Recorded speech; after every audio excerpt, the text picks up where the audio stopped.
บุญและแก้วเป็นอ้ายเอื้อยน้องกันที่มักเล่นเกมออนไลน์และเบิ่งวิดีโอหลายๆ พวกเขาใช้เวลาหลายชั่วโมงอยู่หน้าจอค้นพบโลกใหม่ๆที่น่าตื่นเต้นมื้อหนึ่งขณะที่พวกเขากำลังเล่นเกม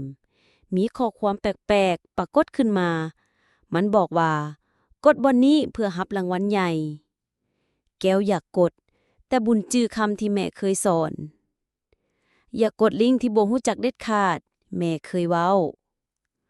ทันใดนั้นแม่ก็ย่างเข้ามาพวกลูกกำลังเฮ็ดหยังอยู่แม่ถามด้วยรอยยิ้มแม่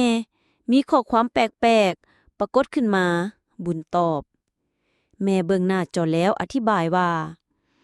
นี่แม่นกับดักออนไลน์พวกมันพยายามหลอกให้คนกดเพื่อลักข้อมูลในโลกออนไลน์บางคนก็บ่แม่นคนที่พวกเขาอ้างตัวพวกเขาอาจจะปลอมตัวเป็นหมู่หรือคนที่ลูกรู้จักฉะนั้นอย่าบอกข้อมูลส่วนตัวเช่นชื่อเต็มที่อยู่หรือเบอร์โทรศัพท์ให้คนแปลกหน้าเด็ดขาด